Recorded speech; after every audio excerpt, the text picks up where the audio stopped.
नमस्कार, insider live देख रहे हैं आप। बिहार की राजनीति में बड़ा खेल हो गया है, आरजेडी में बड़ा खेल हो गया है। नेता प्रतिपक्ष तेजस्वी यादव से जुड़ी ये बड़ी खबर निकलकर सामने आ रही है। भोजपुर में भरत तिवारी के कथित एनकाउंटर के बाद बिहार सरकार ने न्यायिक जांच के आदेश दिए हैं और 4 पुलिस कर्मियों पर विभागीय कार्रवाई भी हुई है। हालांकि विपक्ष लगातार इस मामले को लेकर सरकार पर सवाल उठा रहा है और पुलिस कार्रवाई की निष्पक्ष जांच की मांग कर रहा है।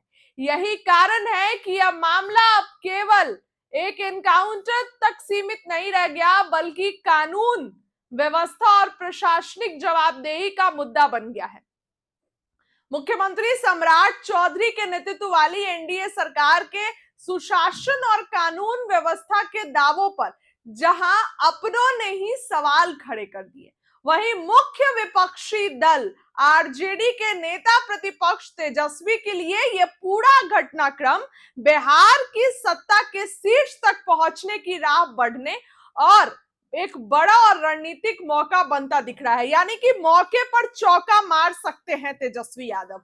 राजनीति के जानकार इस मामले को अपनी दृष्टि से देख रहे हैं। वरिष्ठ जानकार कहते हैं कि यह एनकाउंटर कांड केवल एक कानून व्यवस्था का मामला नहीं है, बल्कि यह तेजस्वी की ए टू जेड वाली समावेशी राजनीति को जमीन पर उतारने और अपने कोर वोट बैंक से आगे बढ़कर साधने का एक बड़ा राजनीतिक टर्निंग पॉइंट साबित हो सकता है। सत्ता की ओर बढ़ने का अवसर तब और दिखने लगता है जब ये स्थापित सत्य है कि बिहार की चुनावी बिसात पर तेजस्वी और आरजेडी के पास लगभग 30 से 32% वोटों का एक बेहद मजबूत और पारंपरिक आधार पहले से मौजूद है। दरअसल बिहार की सत्ता की गद्दी पर पूरी ताकत से काबिज होने के लिए उन्हें इस आंकड़े में से 5 से 10% तक अतिरिक्त मतों की सख्त जरूरत है।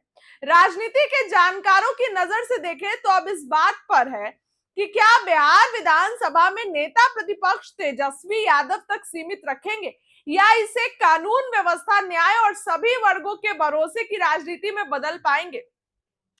खास बात यह है कि भरत भूषण तिवारी के कथित एनकाउंटर के बाद उभरे जन आक्रोश ने तेजस्वी को ठीक उसी सामाजिक वर्ग के बीच पैठ बनाने का सुनहरा अवसर दिया है जो पारंपरिक रूप से आरजेडी से दूरी बनाकर रखता था। अगर तेजस्वी ने इस मौके पर अपना काम कर दिया तो आरजेडी के लिए वो कह सकते हैं तो मौके पर चौका हो जाएगा, यानी आपदा में अफसर का काम। मृतक भरत तिवारी की पृष्ठभूमि और उनकी विस्थापितों की लड़ाई ने समाज के विभिन्न वर्गों को आंदोलन दिया। वह जिस तबके के लिए लड़ाई लड़ रहे थे उनमें दलित और तेजस्वी यादव, जिस यादव बिरादरी से आते हैं, वो भी शामिल हैं। जी हाँ, खास ये बात यह है कि पूरा मामला सम्राट चौधरी के शासन मॉडल पर भी तीखे सवाल खड़े कर रहा है और आवाज एनडीए के अंदर से भी आ रही है। मुख्यमंत्री सम्राट चौधरी के कार्यकाल में हुए इस कथित कोल्ड ब्लडेड मर्डर पर एनडीए के भीतर से ही जदयू अध्यक्ष और पूर्व मंत्री अश्विनी चौबे जैसे दिग्गज नेताओं ने सवाल खड़े कर दिए हैं।